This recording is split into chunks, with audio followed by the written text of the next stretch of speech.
നമ്മുടെ റഫാൽ വിമാനങ്ങൾ പരാജയപ്പെട്ടിട്ടുണ്ടെങ്കിൽ അത് ഈ രാജ്യത്ത് തിരുത്തപ്പെടേണ്ടത്, അത് പറയേണ്ടത് ഈ രാജ്യ താല്പര്യത്തിന് എങ്ങനെ സംഘർഷമായിട്ടുള്ള ഒരു വിവരമാണ് ലോകത്തോട് വെളിപ്പെടുത്തണമെന്ന് കോൺഗ്രസ് പാർട്ടി ആവശ്യപ്പെടുന്നത്. അവന്റെ വിവരക്കേട് കൊണ്ടുവരണല്ലോ, നീ ക്ഷമിക്ക്.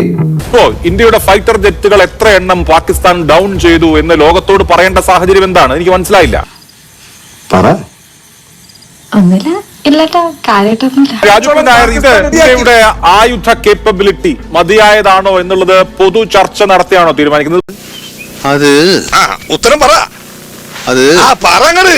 നീ ഇപ്പൊ ചോദിച്ചതേ ഒരു ആദ്യം ഊണ ആൻസറാ. ഇന്ത്യയും പാകിസ്ഥാനും തമ്മിലായിരുന്നുള്ള യുദ്ധം. പാകിസ്ഥാന്റെ F-16 വിമാനങ്ങൾ വീഴ്ത്തി, പാകിസ്ഥാന്റെ JF-17 വീഴ്ത്തി, പാകിസ്ഥാന്റെ J-10 വീഴ്ത്തി എന്നൊക്കെ വാർത്തകൾ വന്നിരുന്നു. പാകിസ്ഥാൻ ഇതൊക്കെ ലോകത്തോട് പറഞ്ഞോ ഞങ്ങളുടെ ഏതെങ്കിലും ഒക്കെ ഫൈറ്റർ ജെറ്റുകൾ വീണിട്ടുണ്ട് എന്ന്?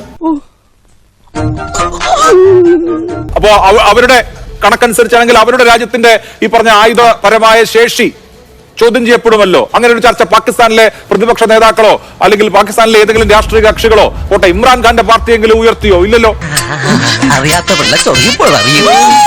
പൊതു ചർച്ച നടത്തിയിട്ട് റഫാൽ വിമാനങ്ങൾ വീണുപോയല്ലോ. ഇങ്ങനെ പറയാ, അങ്ങനെയാണോ കോൺഗ്രസ് ഈ യുദ്ധം പോലെയുള്ള കാര്യങ്ങളെ കാണുന്നത്? ഇത് സംഘപരിവാറിന്റെ ഇരട്ടത്താപ്പുണ്ട്.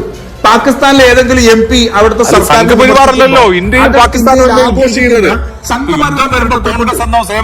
സംഘപരിവാറിനൊക്കെ ഉണ്ടോ? ഇടപെടല്ലേ? ഇങ്ങനെ ഇടപെട്ട് എന്ത് ചെയ്യും? എടാ നാറി, നിനക്ക് നാണമുണ്ടോ? എടാ ജെഫിന്റെ തള്ള തെരേസയുടെ കൂടെ കണ്ട് പഠിച്ചു നടന്നല്ലടാ നീ. ഇപ്പൊ അവളുടെ ചെറുക്കന്റെ കൂടെ കളിച്ചു കിടക്കുന്നു. ഇപ്പൊ ഏത് സന്ദർഭം എന്നുള്ളത് വളരെ പ്രധാനമാണ്. ഇപ്പോ ഈ പറഞ്ഞ സൈനിക രഹസ്യങ്ങൾ, ഓപ്പറേഷൻ സംബന്ധിച്ച രഹസ്യങ്ങൾ, വീഴ്ചകൾ, അതുമായി ബന്ധപ്പെട്ട് നഷ്ടപ്പെട്ട നഷ്ടങ്ങൾ, ഇതൊക്കെ പറയാനുള്ള സന്ദർഭമാണോ എന്ന ഒന്നാമത്തെ ചോദ്യം. ഇനി രണ്ടാമത്തെ, എന്താ ശരിയല്ല മാവ? എസ് ജയശങ്കർ ഇന്ത്യൻ വിദേശകാര്യമന്ത്രി എന്താണ് പറഞ്ഞത്? ഈ ഓപ്പറേഷന്റെ തുടക്കത്തിൽ ഞങ്ങൾ ഇന്ത്യ പാകിസ്ഥാനുമായി സംസാരിച്ചു.